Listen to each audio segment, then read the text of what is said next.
We are live, and we've got Torie's Ed. Not to be confused with Torie's Ed, because I don't say things right. We haven't got a guest appearance from Ed.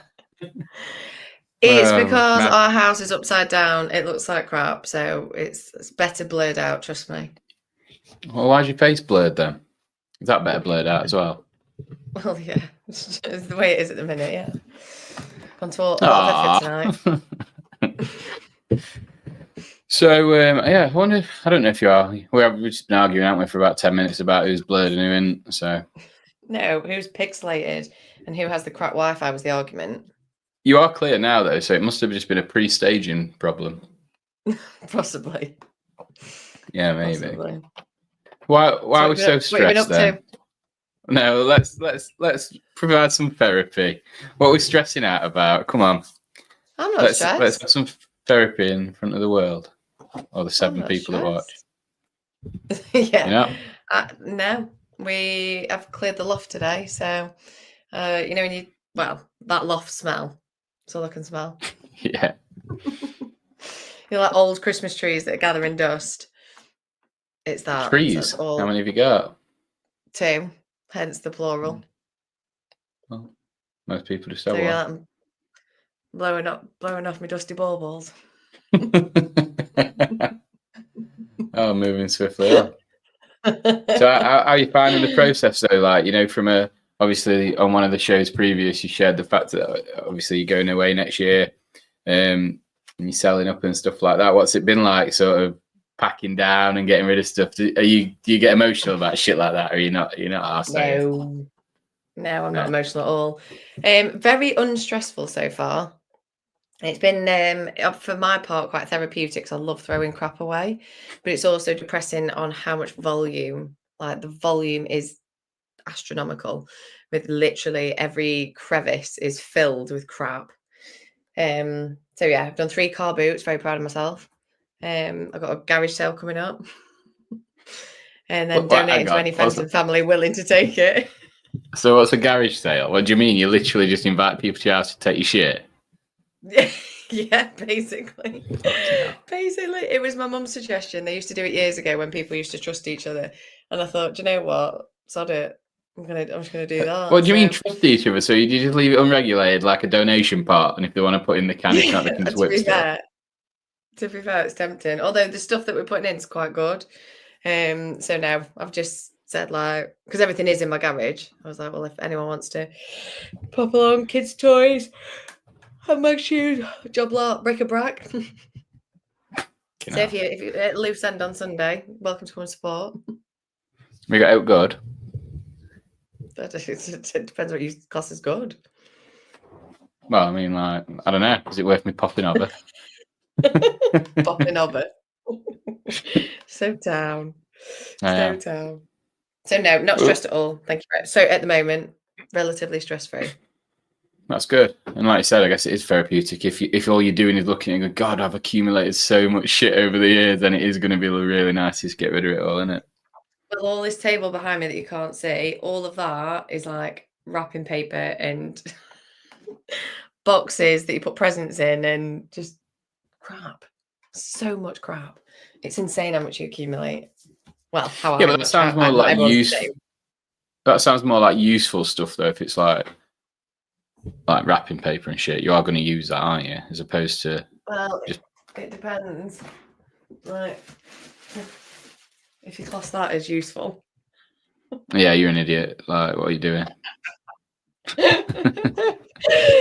Yeah, way too much. Way too much shit. Anyway, what have you been up to? For my crap. In fact, I've never even opened loft since I've been here, so I've not even been in my loft ever. So I've not been in loft. I'm safe. What, as in there's nothing in it? Yeah, there's nothing in it. Like, literally nothing. Very lucky. Well, I don't think so, unless builders left out. Never know. Got a treasure chest up there. Yeah. So what have I been up to? So, we're going to talk about the Entrepreneurs Circle Conference, aren't we? That's what we're going to do. But I've had like a pretty fucking good weekend, to be fair. So I was at Coaches Congress, which the best way for me to describe it and I said it to you earlier, didn't I? It's like an entrepreneur circle meeting, but for CrossFitters. And by CrossFitters, CrossFit coaches and CrossFit gym owners. So Coaches Congress is basically Henrik and Heather set it up, and they're amazing people. And it's basically just like it's almost like, it is what it sounds like, Coaches Congress. It's geared for CrossFit coaches or gym owners, don't have to necessarily just be CrossFit. Up and down the UK, it was at Twickenham, and you go there and there's literally like everything you could need in order to operate a successful gym is there. There was a company called Two Brain Business, which are like specialist gym marketers. The guy's insane. He did a talk. He was brilliant. He's got loads of books. He's global, like, you know what I mean? He operates predominantly in the US, but obviously, as you all know, skills are transferable across the Atlantic. So people like that, then people that know CrossFit.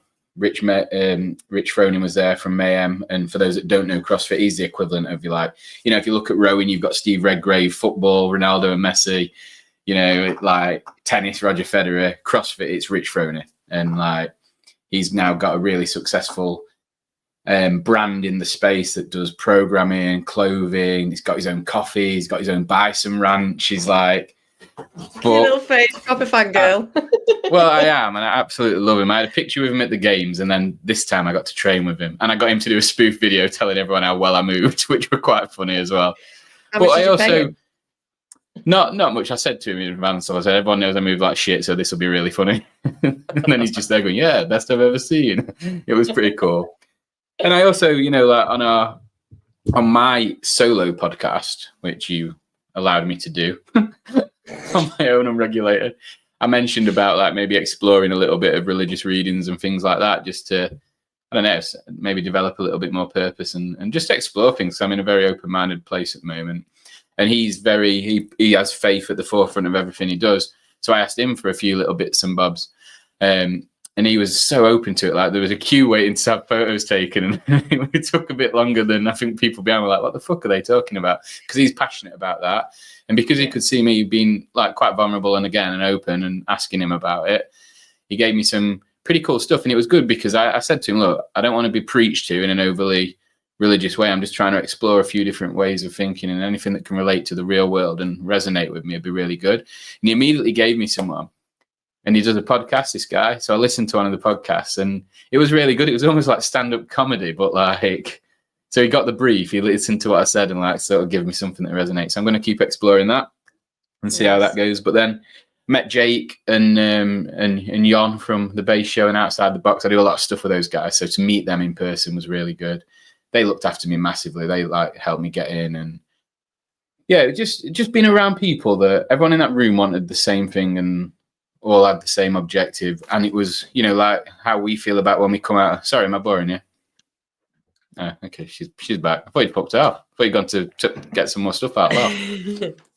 But like we talk about when you come out of the meetings at the EC, you're so motivated, and I get that as well. But then it was exactly in the space that I'm passionate about, and so it was like that tenfold. And don't get me wrong, the speakers, some of them, I don't know if it's because we're spoilt with the EC. Some of them are a bit like, yeah, that could have been a bit better. But like, if you were, you didn't have much basic understanding of stuff like that, it would have been really cool. But yeah, I can't lie. Honestly, I'm absolutely buzzing without when I'm like, and I did stuff that, like you said to me, I had to do, like, not had to do, but the point of going predominantly, because obviously it's an expensive trip, going down to London for a couple of nights and stuff.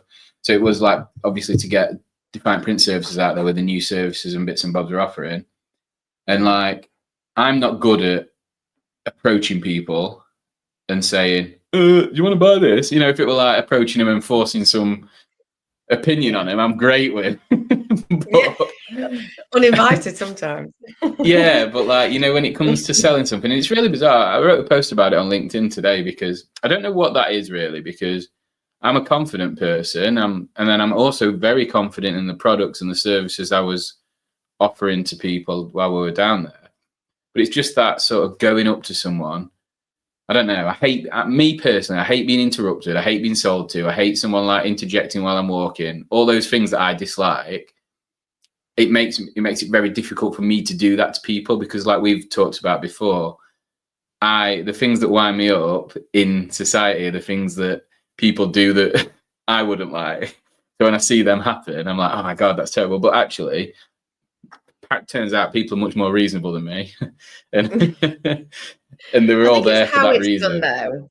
Like, you know, your classic car salesman coming up saying, how's your day? You know, what's your dog's name? You're going on holiday this year. Is very different to going to people who are your absolute customer avatar, who would be interested in your product. It's not like you've just gone and knocked a random on the street and just said, oh, hey, do you want some printing doing?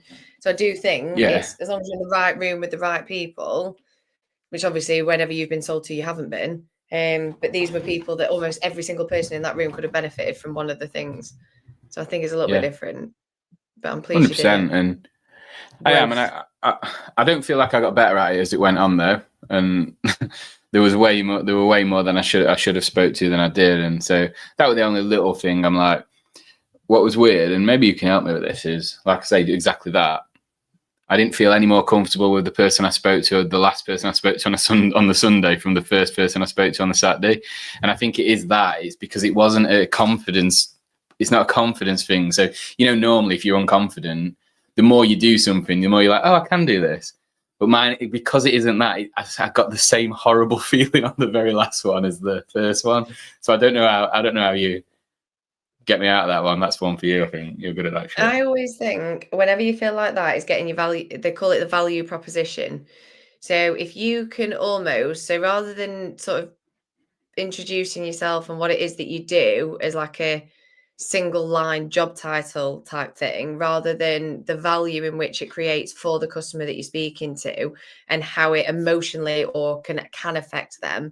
If you can nail the value proposition, I genuinely feel like that then becomes a much easier statement than this is my name, this is what I do.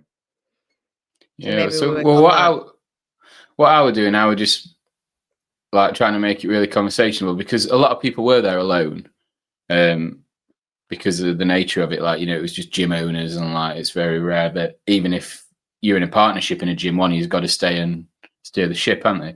So I was kind of like going, are you having a good weekend? Like, have you been around the stalls? You know, just making it as conversational as I could, and then sort of like being more. But yeah, it was just awkward as fuck. It was good when there were a workout on, because you could just stand and start talking about the workout. So that was all right. But it was when, I don't know, I overthink everything. Like, there was this girl that I knew I needed to speak to because Gareth from CrossFit UK said she manages the merch for SC Fit. And she was stood there eating a protein bar on her own, watching the workout. And I was stood near her and I was like, I'm not interrupting her while she's eating. If someone interrupted me while I was eating, I'd be fuming. So I was like, I waited for ages and I've never seen anyone eat so slow. I was like, fucking hell. But you know, when you're waiting for someone, it seems like that, doesn't it? And it was because of that. Because again, in the end, Oh, fine. I think it was the next day actually. Like, waited. Look at that long. But like, you know, that's what I mean though. If someone came to me, especially while I'm eating, interrupting me while I'm eating to sell me something, they are not getting anything out of me. I'm like, God, you are so blacklisted, you bastard. I'm enjoying that. So that's what I've been up to. And another growth area for me, because moving forward, I'm going to obviously try and be a little bit more, what's the word? Savvy, shall we say, with cash. Because I've got much better over the years, but I am still a little bit, I don't know. I'm a bit like, if something's like just 30 quid extra and it'll benefit me, I'm like, oh, it's only 30 quid. And I'm trying to get out of that mindset now as a 42-year-old man. And finally. And I did it this weekend with the hotel, and fuck me, it was a shithole. I felt like, you know, when you get in bed and you feel... Well, yeah, it's growth, isn't it? He said, like, you've stayed in many... It was Jamie from Up Method, and then he was like, you stayed in many shit hotels that cost more, and you don't think about it that way. So it's like, yeah, another learning, because it was right. You do. It's like when you're in a rush, innit? Every traffic light's on red, but it's just life. But yeah, but I did feel like there was stuff crawling on me and stuff. But I'm a dramatic as fuck stuff. You are very dramatic, and I have no doubt it was absolutely fine. Well, but you're an absolute princess. Yeah, but like, and don't get me wrong, I fucking love Indian food, but they're an Indian restaurant in the like lobby, so you could smell Indian food throughout the entire hotel. So that's not great, is it? Like, so it is if you want a curry, but like, you know, when I woke up and I were eating my oats in the morning, I was like, oh my god, like, you know, it's in curtains. But it's in curtains. Yeah. Apart from that, but yeah, it was honestly so good. I bored you to death with it already. I know we're doing it for the benefit of this, but it was just incredible. So it was nice to see it light you up as it did. I hope it other did, people felt like that. They will have. I've spoke to a few people since, and that's the general consensus is that was awesome. And I spent quite a bit of time with Gareth and Andy from CrossFit UK talking about what I'd learned on the affiliate series and how I thought, you know, we could better serve each other, I think, really, because I feel like even though I'm not a CrossFit affiliate, I'm pretty prominent in the community, and I speak to gym owners and coaches on a daily basis. Like, some of them I'm really good friends with. And I've just this evening been chatting with Gareth about an idea I had about bringing people together on a more local level. And he's asked me to arrange a call with the local people I know. And him and Andy are going to join and answer any questions. So that's fucking awesome. So I've just reached out to all the people that I speak to for them to come. And it's one of them now. They're doing it. They're going to invest their time in it. Now it's back over to the affiliate owners, right? Now, you said you didn't feel like you got much from CrossFit UK. Here's your opportunity. If you don't join, I'm not going to fucking, you know what I mean? Because I'm very, you know what I'm like with that. I'm like, right, we've got a problem. Here's a solution. Let's all get together. If you don't take that up, then you clearly ain't got a problem. Stop moaning, get on with your fucking job. That'll be my take on that. So, yeah, but, I get that. So yeah, so that's, yeah, absolutely. Honestly, like, so motivated after the last week. And yeah, you've had a big week. I have, and I'm developing that purpose I've been apparently lacking. And good. Yeah, I feel fucking good. So before we move on to the entrepreneurs circle, I've got a question for you. Oh dear. And it's not political, but everything's political. So recently, the government have banned free refills on sugary drinks. Have you seen that? Right. No. Have you seen? No. So obviously, like, sugar's like bad, and, you know, people need to understand the ramifications of, you know, overconsumption and all that. But I just wondered where you stand on that as a sort of premise. If you think, you know, like, as a solution, like, I love that the government are trying to do something to make people healthier, but rather than educate and stuff like that, it's come in the form of a ban. And I just wondered what because you have a very apolitical take on things, so that's why I thought I'd ask you, because there's a lot of debate about whether it's a good thing or a bad thing, and I like the idea of making people more aware of the impacts of sugar, but whenever you tell me I can't do something, I'm like, well, it should still be my choice, and if I want to do it, then, you know, I should be like made aware of the challenge, you know, how detrimental it can be, as opposed to banned from doing it. Because for every person that understands a glass of Cokes in moderation is okay, there's someone drinking a 2-litre bottle in an evening, isn't they? So I just wondered what your take was on that. Well, I always thought free refills were an absolute joke anyway. I think it's a crazy thing to do. So the fact that they're banning that, like, I think that's a great thing. It won't stop anyone from drinking multiple. If they want 5 Cokes, they'll buy 5 Cokes. I think more around the awareness piece is way more important than banning or unbanning, or I can't remember what story you told me the other day about changing the rules because it fit. It's crazy. Yeah. If they actually spent a bit more time making people aware of the pros and cons of it, like you say, it hasn't got to be one-sided. Just out of interest, what's the debate what's the people saying about taking it away? Why is that a bad thing? What's the debate? Well, the debate is you're banning people from doing something that they might want to do. So if I want you're not banning them from drinking it, you're just banning them for having a free refill. Yeah, but I think you're imposing. I think it's because it's being imposed on the suppliers. So, like, when you go to Nando's, for example, bottomless cup, you know, it works for them, it works for us as consumers, and I think it's just that. I don't know. You're not. I think the argument is as well, if somebody's, try and word it as best I can. If someone's like obese and has a problem with overeating and overindulging, taking that glass of Coke away from her hasn't changed the world. Like, what can you do? You know, it's almost like a lazy way of solving a problem, isn't it? It's like, rather than educating and helping and maybe, you know, making healthier food more affordable, you're just taking something away. And it's I think that's the argument. Well, that's the rational argument. Then you've got all the, you know, the people. Oh, it's not, but it is. It's good. I do think things like that are overreach. You should never ban anyone. Even Greg Glassman, who's, you know what I mean? You've never met a man more against sugar, especially Coca-Cola and fizzy drinks, because they're so easily consumed and people don't always correlate calories with weight.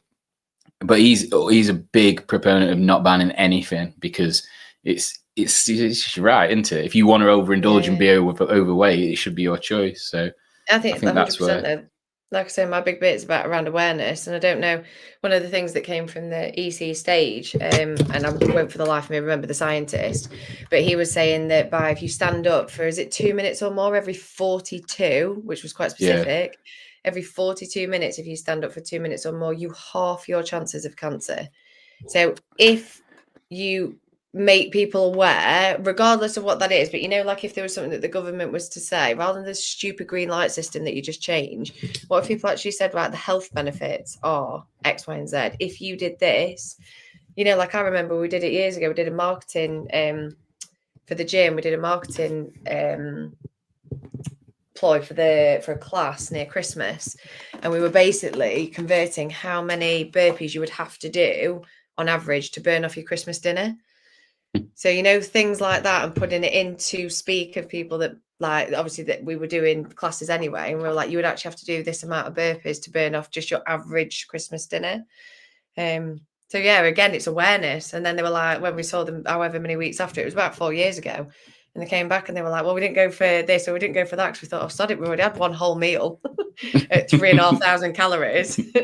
So we didn't go back for the seconds. I was like, well, it's just awareness. It's up to them what they do. But it was just really interesting. So you'd actually have to do burpees for this amount of hours at this per hour in order to burn off those calories. So, like you said, can you get me that study? Because I'm well up for that. No, I want to do it. I want to do the burpees. I'll do burpees at dinner if it means I can eat more. As in how many you'd have to burn on average? Yeah. But onto that. Your Christmas dinner or an average Christmas dinner? Because I feel like they might be different. Yeah, it's a good shout. But that guy that said that about them, if you stand up for 2 minutes every 42 minutes, the sentiment of what he's saying will be correct in terms of, if you move, of course, everything gets better. But how on earth has anyone done a study on that can be so specific and so, it's just bollocks. There's no fucking way that, you know, what's the control group? What do you do? How do you even start that test? You get people from birth, you know, everyone's the same and everyone gets up, everyone's got the same genes. It's just bollocks stuff like that. Because as soon as they said that, I just went, move more. Because just, I don't know, there's better ways of framing it. But let's get into the EC now, because that one turned me off. So before we get onto the positives, you know, their headline speaker this time, which you could say was their headline speaker, was obviously Joe Wicks, the most famous speaker on stage. And for me, he was absolutely shite. Like, he was one of the worst, other than that salesman at the end. And I just wondered what you thought of him. I definitely don't think he would. No, I don't agree. I don't think he was the worst at all. I think it was nice to see more him minus the facade of what you see online. So that was enlightening. I liked that he stood for his values in some of the instances that he gave and the things that he turned down, because he stood massively for what he believed in. So I liked that. I wouldn't say he wasn't overly charismatic, and he wasn't overly what's the word? I didn't walk away like uplifted, but then again, it's not like he is a speaker. Some of the other people on stage are paid to be good at that job. He is not paid to be good at that job. He's paid to be good at other things. So I think it was a little bit flat for me, but he definitely wasn't the worst speaker. It was nice to see what, you know, I'd assume is the real him minus the facade that used to drive me insane on Instagram. But yeah, I wouldn't say he was. Of course you did.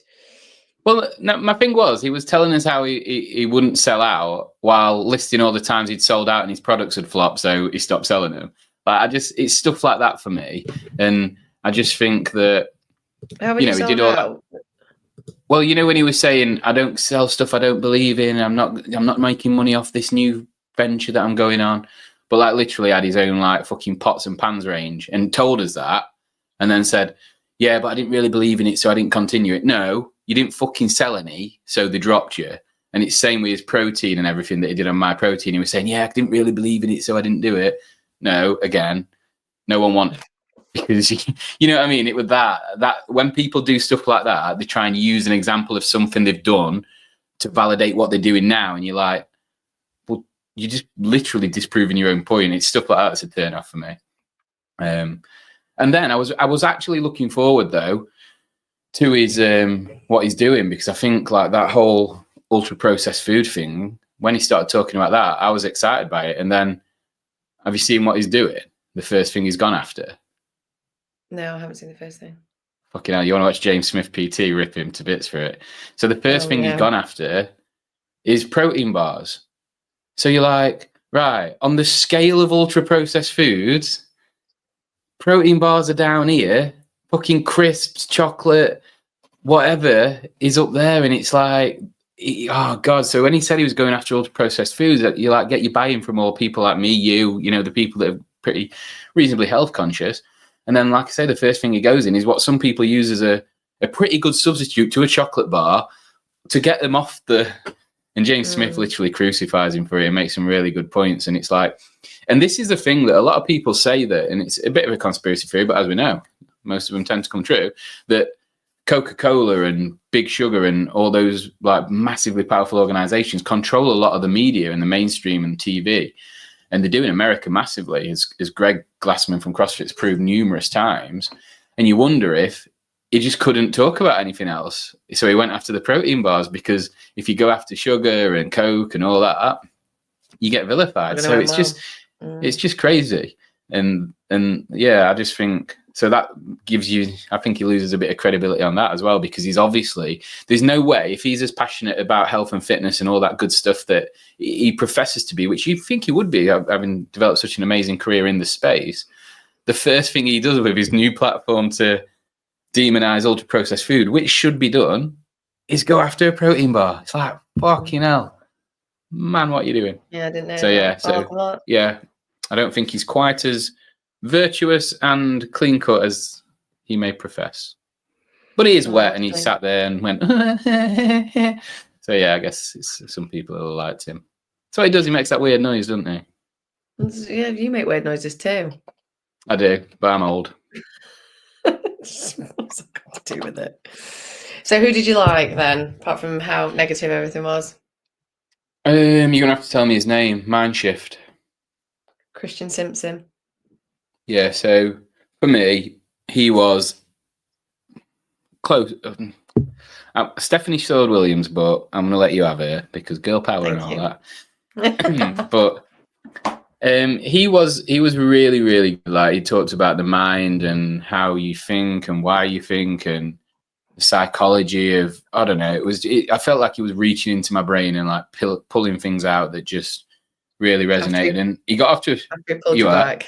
After he pulled you back. Well, that was it. He got off to a shaky start with me. He said, like, his whole... He's mumbling over his words seemed a little bit at first. And I was immediately turned off. Yeah. And then he just came back from nowhere with like some subconscious stuff. And I was like, wow, I'm in. So he was really, really good. And yeah, it just made me think of things in a different way. And like, you know, like you're a big believer in a message resonating if you hear it at the right time. And there were just I couldn't even tell you one thing that he said, but everything that he said hit me in a way that it just helped me think and process a little bit better, because my mind's a bit of a storm at times, as you know. And he just, I don't know, it just made me feel a little bit more calm, if that makes sense. Good. So what about you? Yeah, probably Stephanie Sword-Williams. Yeah, I think well, every single person that we went with, I think she was one of the shining lights of the whole event, especially for the girls that I was with, they were very empowered by what she had to say. So her brand is fuck being humble, which as soon as you saw that, I saw your face light up. I thought, oh, here we go. But she was unreal. Just the fact that her biggest tagline or her biggest takeaway is whatever you want, go after it, because no one's going to do it for you. So turn up even when you're not invited. Be there. You know, like I loved the bit when she said I wanted to be a speaker, so I booked a hall, put on an event, and booked myself. But then I loved it. She turned around and then no one came. And I was like, I love it. She was very raw with it. She was like, well, sod it, I'm just going to do it anyway. And that's how you start. And then when she sat in, I can't remember, was it somewhere in New York? And she was giving out free. I think at Washington Park. That was it, like a really busy park. And she sat there, like beautiful girl in a dress, sat on a chair with a massive homemade sign that said free business advice. And I thought, she said people thought she was a psycho for like the first 2 or 3 hours, and then it was the last hour or something, or last half an hour. And so it was the utterly most mortifying event or mortifying thing she'd ever done. And then she had a queue of people by the end of it. And it's just really interesting because I don't know, I've been in situations before and like it'll only be at the last minute, and you've almost like the imposter syndrome that you convince yourself in the first 3/4 of it, like, what the hell am I doing? Like, no one wants this. And then like it takes one person and then you're like, oh wait, no, this is why I've done it. And I love that that's how she's built her brand, and built it by just literally putting herself in those situations that most would find unbearable. A bit like when I did that talk in front of those people for that Thrive 25 event, I was like, oh God, this is goddamn awful. And they still talk about it today. The guy that came up and ran the EC was like, still the best event. And I was like, well, that's amazing, but it was shocking. Let me do it again. I can get better. So yeah, she was definitely the best. Carla's actually bought me her book. So we're going to form a little book club, me, Carla and Izzy, and read it and then get together and discuss what we take from it. So that'll be good. Can I be in your girls' book club? No, absolutely not. Good afternoon, Squat Club. Thanks for joining. It is evening where we are, but I think evening. Pretty sure they're in Canada, I think. So oh, nice. Might be. So, yeah, do you think...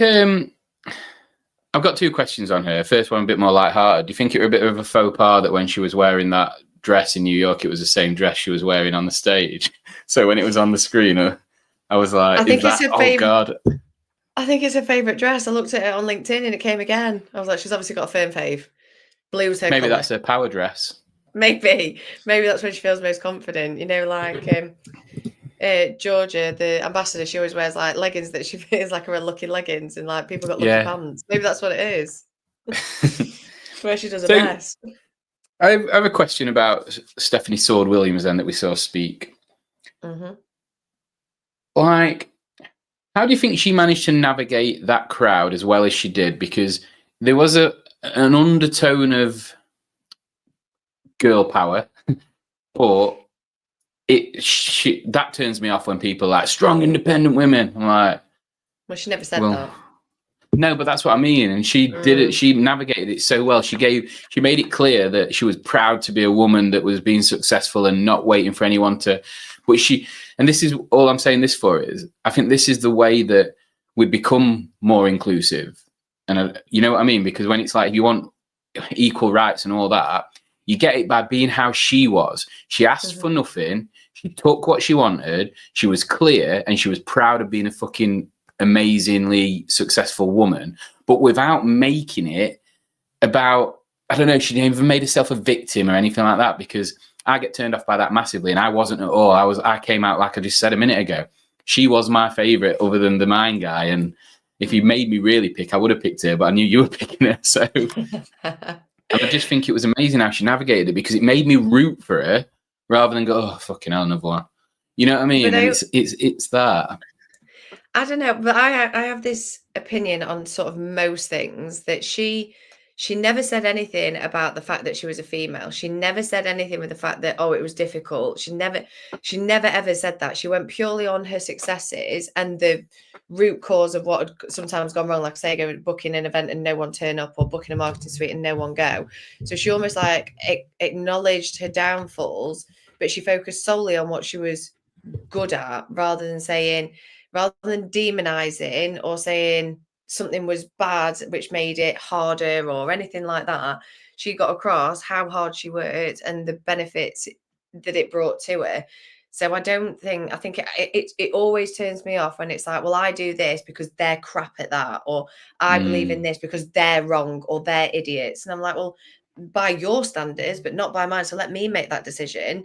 I only want to know what is the best out of what you're saying, of your opinion, of your experiences. And if I resonate with that, I already kind of know what your challenges are, because society as a whole, we always know the challenges. But if you start to use it, like you say, as a victim, you just think, well, that's all a matter of opinion, where she never once played that card at all.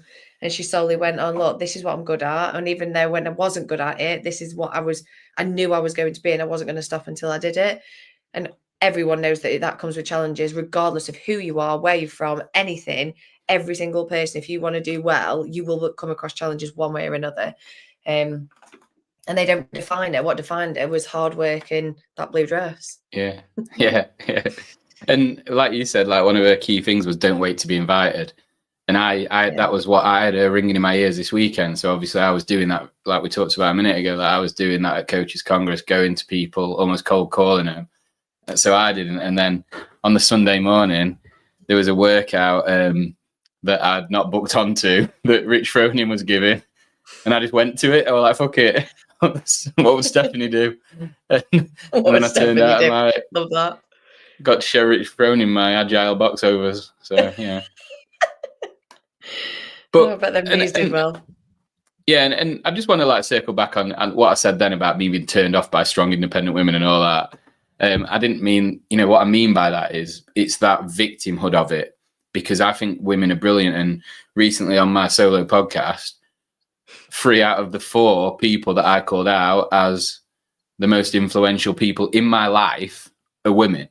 You know what I mean? So I am for like strong, independent women. Just don't tell me you're a strong, independent woman. Yeah, you can make your own decision. You can make, but that's exactly what I just said. She never said those words. You made those assumptions based on her story. No, I was saying that the people that normally are like that do say that at some point. This is what I was saying. I know she didn't. I think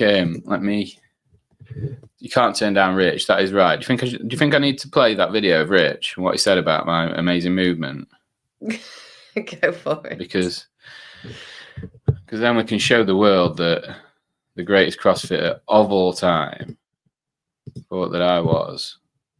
You might have been joking. I don't know. What do you think? Do you think you were joking? Depends how much cash you put in his back pocket. You are? It depends how much you paid him. I've seen you move, so I know the real reason. How well I moved? The best I've ever seen, I think. Seeing that's coming from the goat, so you know it's true. No problems whatsoever. Checks in the post. That's right. Is there any chance you could put your bear crawl up just as the next video? I don't have that, unfortunately. I'm sure you do. I don't. It's gone. I thought that was on your phone. That would have been a great segue. We need to make a reel of that. Don't we? Rich saying that and then me. Rich saying that and then me doing anything and just loads of quick clips of that. It was only a small amount. Yeah. So one of the things that they said at the EC was the way to really become successful is to find your superpower. Now, this is a really cool thing. So they were talking about that when you really truly know what your superpower is, you hone in on that, you build your business around it, you build your life around it, you build your personal goals, you build your professional goals around it, and you can't fail to be successful if you identify your superpower and then go all in on it. And I had a bit of an issue with that because I have a fucking clue. Well, I don't have one. It's on the board up there in big letters. I wrote it down straight after. Like, what's my superpower? So can you fly? No. And how do you think we define a superpower as well? Because you say that about flying, but if everybody could fly, flying wouldn't be a superpower, would it? No. So it has to be something that I guess in your environment that you are. So what's yours? I struggled as well. I don't know if well, it's Stephanie Sword-Williams, for being humble. I had exactly the same after the convention. I could tell everybody what their superpower was that I thought, but I couldn't find my own because I feel like a jack of all trades and master of none most of the time. And it was very, very sweet. So we took two of our employees from two different businesses with us this year, and it was them that said something beautiful about me, which is the closest I've probably been to crying in about 10 years. But yeah, they basically said that my superpower was a leader, which is scary. It's not at all. So I love that. Did they go into any more detail than that? Oh yeah, plenty. It was a full car journey's worth. Hence why I had to choke back the tears.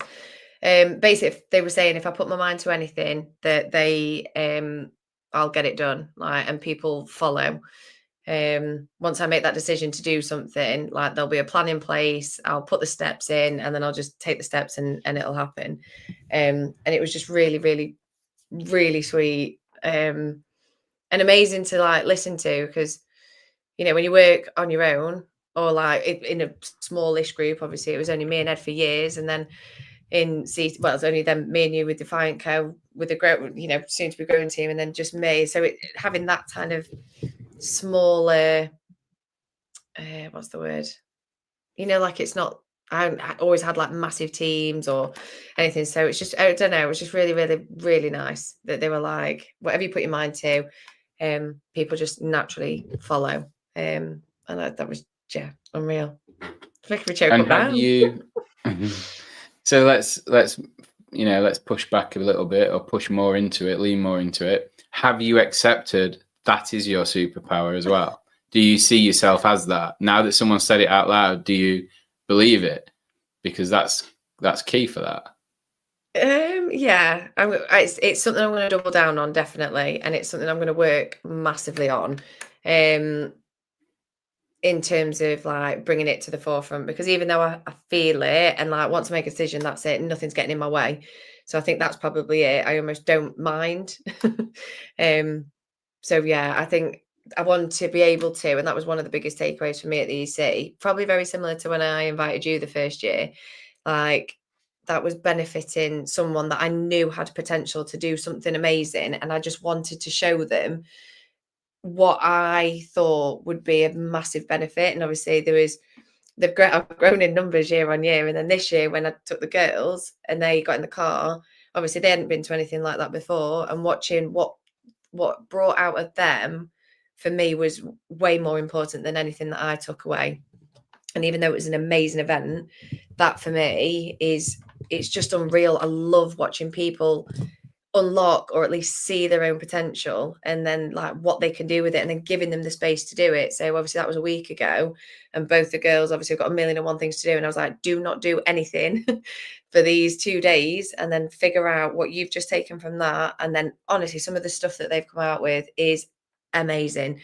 So it's almost like, right, there's the North Star, here's a load of tools, here's a load of like kit and ideas, and go crazy, like whatever you want to do. There's no idea that's too crazy, too stupid, too big, too small, and some amazing stuff's come out of it. So yeah, I'm absolutely buzzing. So that for me was one of the best things, the best feelings I've had this year, is watching what it did for those two, like it did for you 3 years ago.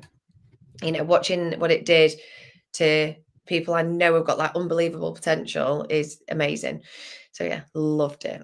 And I think you have just probably, with that little segment there, proved them right, because the way you're beaming about people that you're inspiring and that are growing and developing and making a real name for themselves, and really going out there and really fucking developing, and seeing that smile that elicits on your face, I think says that they were quite right, and you clearly are growing into this leadership role quite nicely, shall we say. I'll get a blue dress and be on stage in years before you know it. I said that to you the first year, that's Sarah Willingham, didn't I? That's you in a couple of years. You've let me down because you've not been on stage yet, and I said a couple of years. I need to give a bit more time, don't I? Yeah, I'll get there. But no, I'd love to. What about for you? What was your biggest takeaway? I have no idea. I still have no idea what my superpower is. You got any ideas? You can venture then. Because I don't know. I do. I work quite siloed, don't I? I get stuff done and stuff, but I don't know. I don't know what sets me apart because of what makes me different. You've worked for me more than anyone. Brutal honesty, regardless of how that comes. Just, yeah, your desire to figure it out, like whatever it looks like, or figure it out, whether it's be like the truth of a story, why something doesn't work, and you get really wound up about it and throw things about, you still want to find out why it doesn't work. So just brutal honesty and the desire to figure it out. I think that's probably yours. That's what I'd say. I think we need a bit of work on that. Yours are fucking uplifting. Mine's I chuck stuff about and get arse on. Right. I said brutal honesty. That no one. You put brutal in front of anything. You are. Very, but then people see that. But most people see that as a negative because most people aren't comfortable with the truth. A lot of people can't even face any truths about themselves, let alone like the truths about situations. So if my superpower is one of that mostly turns people off because they're not capable of hearing it or dealing with it, then I don't know if that constitutes a superpower in the context of what we're trying to do from a business point of view. Why? Because honesty turns more people off than on. I don't know. Do you know what I think? I think everybody. No, I feel like everybody says they want honesty, but a lot of people would rather believe a palatable lie than a brutal truth. I think it's how it's delivered, personally. That is true. I don't think honesty is the issue. I think honesty is the superpower. I think the delivery is the only thing that makes it palatable. I don't think anyone ever likes the lie, unless it's a lie that they want to believe, but I don't think anyone would choose that versus the honesty piece. It's more the delivery. I agree. Yeah, and my delivery, like I work on that a lot, and I'm getting much better. Like now, I'm starting to develop this overwhelming, I don't know, need to service the human race somehow. I feel like I am getting way better and better quickly as well because I've learned so much about myself in the last couple of weeks. But I genuinely believe that the absolute opposite of what you've just said. I do think, I know what you said, most people, as long as the delivery is right, but I think that most people would rather be blissfully unaware of something than face the reality of it.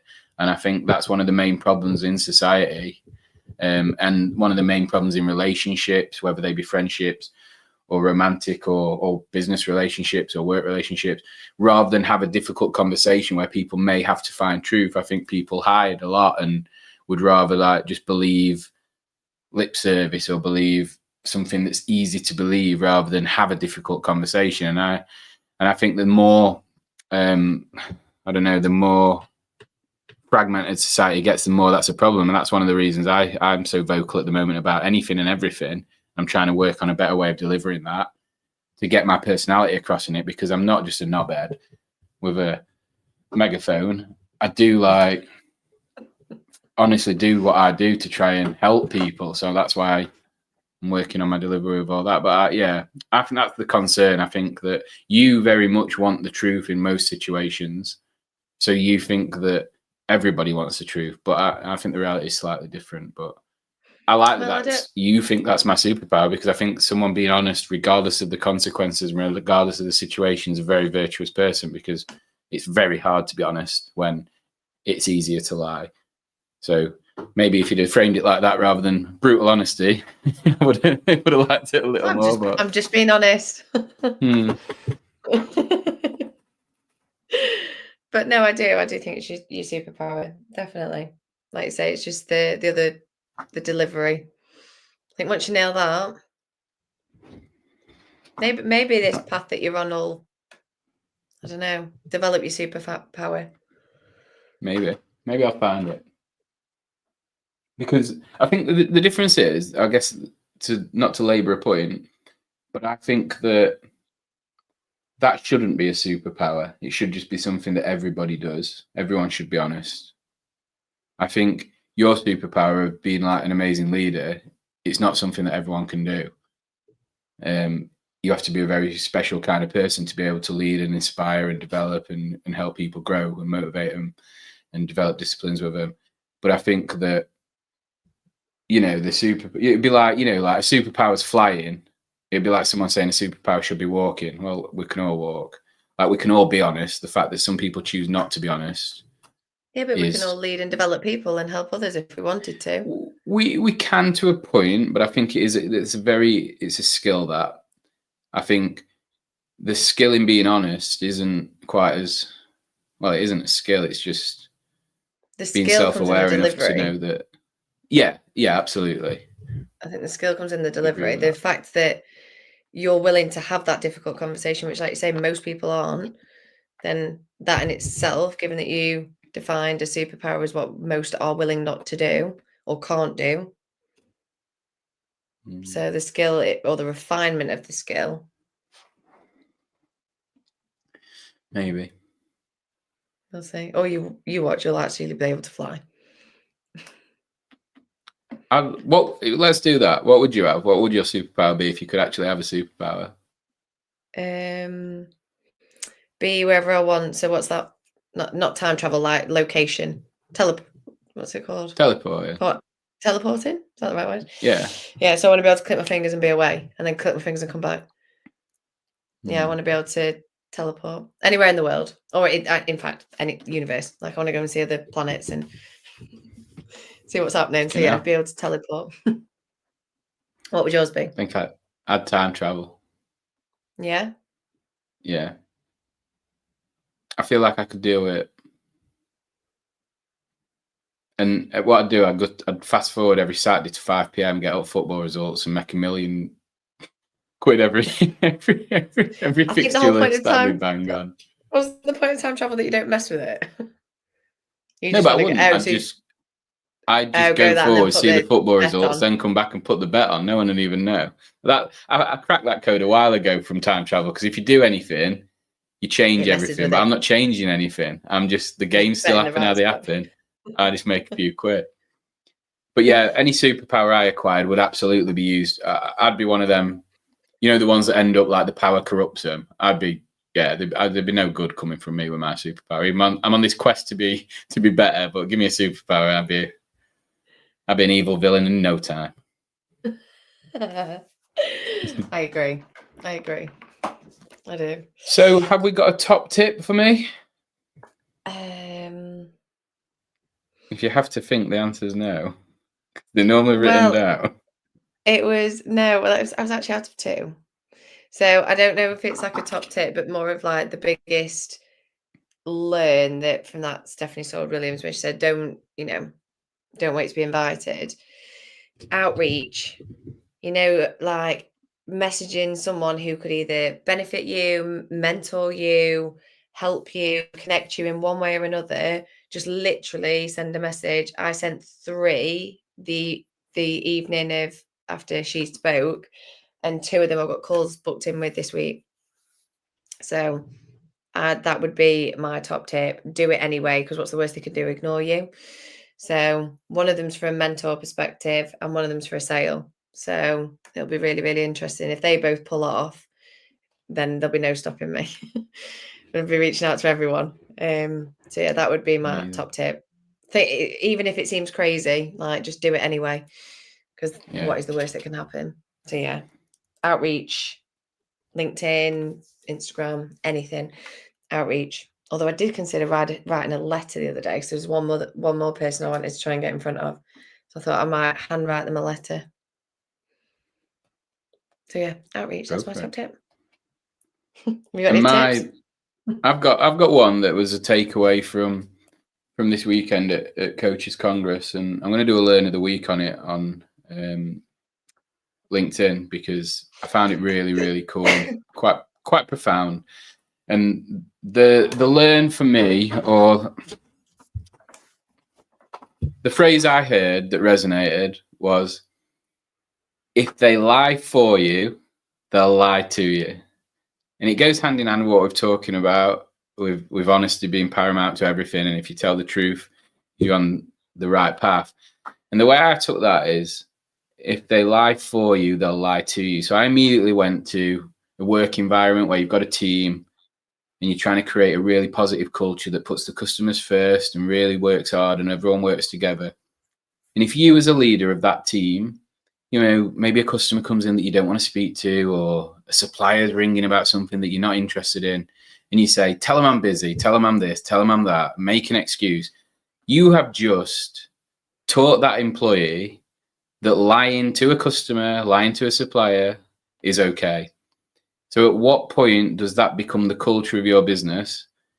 And then they'll start to lie to you because you've taught them that the culture of lying is acceptable in your business. So yeah, that really resonated with me. I'm thinking, you know, further down the line, like I said, when we've got teams and when we expand, if they lie for you, they'll lie to you, and they'll only lie for you if you allow them to. So that is my learn of the week. Enjoyed that. Oh yes, I was going to do one, weren't I? I know, I forgot about that. I forgot yours and I forgot mine. So it's a good job I had one. So right. Top tip and learn of the week, still no jingle. Yeah. Let me down. Fucking jingles. Let me down. Right, are we done? Yep. Right, stay on for a sec.